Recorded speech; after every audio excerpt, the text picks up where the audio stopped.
जय श्री महादेव। हर हर महादेव। सभी भक्तजनों को मेरा सादर प्रणाम। आज हम सुनने जा रहे हैं एक ऐसी दिव्य कथा जो केवल भगवान शिव की महिमा का वर्णन ही नहीं करती, बल्कि यह बताती है कि सच्ची भक्ति और श्रद्धा से कैसे भक्त अपने जीवन के सारे दुखों से मुक्त हो जाता है। यह है रुद्रव्रत पीड़िया। आइए सुनते हैं इसकी विधि। भाई बहन के प्यार को समर्पित रुद्रव्रत पीड़िया का त्यौहार हर वर्ष अगहन माह की शुक्ल पक्ष की एकम को मनाया जाता है। रुद्रव्रत पीड़िया का अपना महत्व है। पौराणिक कथाओं में इसका महत्व प्राचीन काल से ही बताया जाता है। बोलचाल की भाषा में पीड़िया के नाम से प्रचलित रुद्र व्रत को ज़्यादातर लड़कियां ही करती हैं। इस व्रत के माध्यम से अपने भाइयों की खुशहाली, लंबी उम्र, सुख समृद्धि की कामना करती हैं। इसमें रात भर जागकर पीड़िया के गीतों के माध्यम से ही पूजा का विधान है। पीड़िया व्रत की शुरुआत गोवर्धन पूजा के दिन से ही हो जाती है। गोवर्धन पूजा के गोबर से ही घर के दीवारों पर छोटे छोटे पिंड के आकार के व लोक गीतों के माध्यम से पीड़िया लगाई जाती है। इस दौरान लड़कियां घर की बुजुर्ग महिलाओं से अन्नकूट से कार्तिक चतुर्दशी तक छोटी कहानी व कार्तिक पूर्णिमा से अगहन अमावस्या तक सुबह स्नान कर बड़ी कहानी सुनती है। व्रत के दिन छोटी बड़ी दोनों कथाएं सुनती हैं। इस व्रत में नए चावल व गुड़ का रसियाव बनाया जाता है, जिससे व्रती दिन भर उपवास रहने के बाद शाम को सुरहिया के साथ ग्रहण करते हैं। भाई की सलामती के लिए सुरहिया धान निगलने की परंपरा है।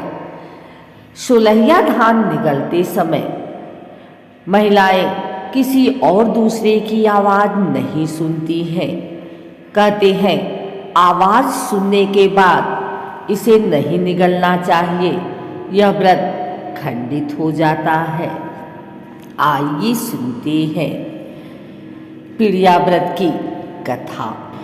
यह व्रत स्वयं महादेव ने पार्वती माता को बताया था और इसका पालन करने से जीवन में सुख समृद्धि और संतोष की प्राप्ति होती है।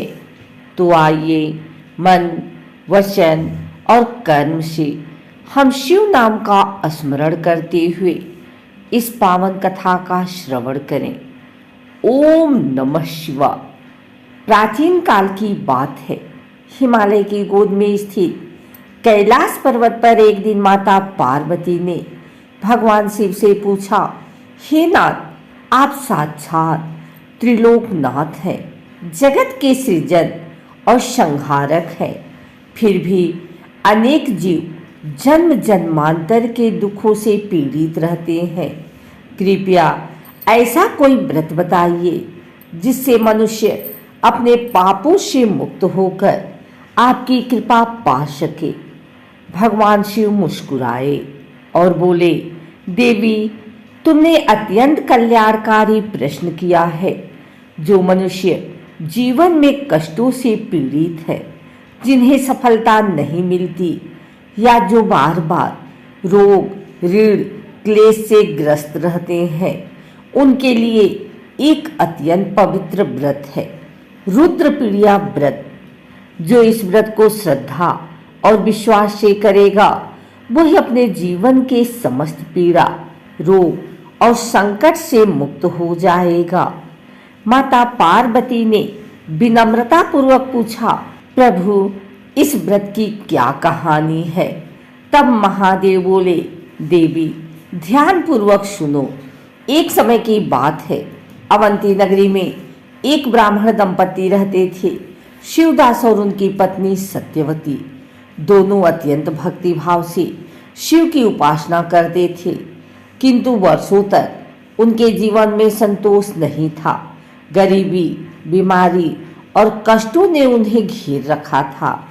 एक दिन शिवदास ने देखा कि उनके गांव में एक वृद्ध साधु आए हैं। साधु तेजस्वी थे। उनके माथे पर भस्म, गले में रुद्राक्ष और हाथ में त्रिशूल था। शिवदास ने उन्हें प्रणाम किया और कहा, महाराज, हम दोनों दिन रात शिव जी की भक्ति करते हैं, फिर भी जीवन में दुख क्यों समाप्त नहीं होते। साधु मुस्कुराए और बोले, वत्स, तुम्हारी भक्ति सच्ची है, लेकिन उसमें नियम और व्रत का बल नहीं है। भगवान शिव की कृपा तब ही पूर्ण होती है जब भक्त रुद्रपीड़िया व्रत करता है।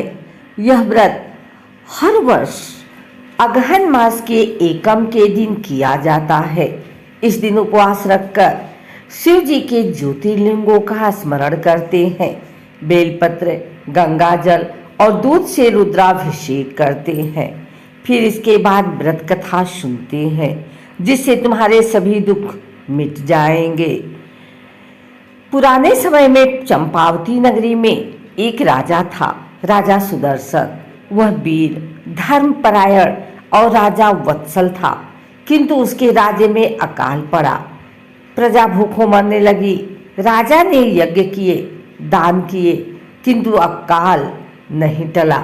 एक दिन राजा ने स्वप्न में देखा कि भगवान शिव प्रकट हुए और बोले, राजन, तुम्हारे राज्य में कर्म का बंधन भारी है।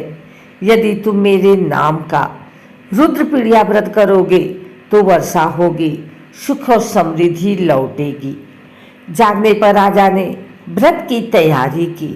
उन्होंने नदियों के तट पर शिवलिंग की स्थापना की। 7 रात्रियों तक शिव नाम जपे और 8वें दिन रुद्राभिषेक किया।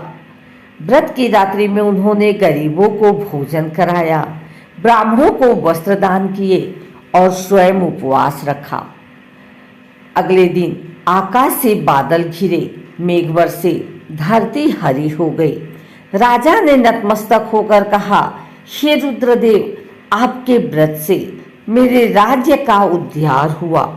भगवान से बोले, हे सुदर्शन, जो भी मनुष्य श्रद्धा से यह रुद्रपीड़िया व्रत करेगा, उसके जीवन से पीड़ा सदा के लिए समाप्त हो जाएगी। उसका शरीर रोगों से मुक्त रहेगा, घर में दरिद्रता नहीं रहेगी और कुल में सौभाग्य की वृद्धि होगी। महादेव ने आगे कहा, देवी, जो इस व्रत को करना चाहता है वह प्रातः स्नान करके रुद्र व्रत पीड़िया की कथा सुने, रात्रि में शिवपुराण का पाठ करे या पीड़िया व्रत का गीत और भजन करे। भगवान शिव बोले, जो मनुष्य इस व्रत की कथा सुनता या सुनाता है वह मृत्यु के भय से मुक्त होता है और उसे मोक्ष की प्राप्ति होती है। यह कथा सुनकर ब्राह्मण शिवदास ने और उसकी पत्नी ने श्रद्धा से व्रत किया। उन्होंने रात्रि भर हर हर महादेव का जाप किया। प्रातः होते ही उनके घर में प्रकाश फैल गया, बीमार शरीर स्वस्थ हुआ, धन की वर्षा हुई और जीवन में आनंद लौट आया। साधु पुनः आए और बोले, वत्स, तुम्हारे ऊपर शिव की कृपा हुई है। इस व्रत को हर वर्ष करना और दूसरों को भी बताना। शिवदास ने प्रणाम किया और कहा, महाराज, अब मैं इस व्रत की कथा सभी को सुनाऊंगा ताकि कोई भी भक्त पीड़ा में न रहे। उस दिन से यह व्रत रुद्रपीड़िया व्रत के नाम से प्रसिद्ध हुआ। जो भक्त इसे करता है वह रुद्र की कृपा से अपने जीवन की सभी पीड़ाओं से मुक्त होता है। जो इस कथा को श्रद्धा से सुनता है उसके घरों में शिव पार्वती का आशीर्वाद बनाता है, संतान की प्राप्ति होती है, रोग, ऋण और दरिद्रता समाप्त होती है और मृत्यु के बाद कैलाश धाम में स्थान मिलता है। देवी, यह व्रत मनुष्य को केवल सांसारिक सुख ही नहीं देता बल्कि उसे मोक्ष का द्वार भी दिखाता है। तो भक्तजनों, यह थी रुद्रपीड़िया व्रत कथा जो स्वयं महादेव द्वारा माता पार्वती को बताई गई थी। जो भी इस कथा को श्रद्धा से सुनता है उसके जीवन में कभी कोई पीड़ा नहीं रहती। सभी दुख क्लेश रोग भय सब समाप्त हो जाते हैं। आप सभी शिव भक्तों से निवेदन है कि इस कथा को श्रवण करें, ओम नमः शिवाय का जाप करते रहें। महादेव सदा अपने भक्तों पर कृपा बनाए रखें। सभी मिलकर बोलिए हर हर महादेव।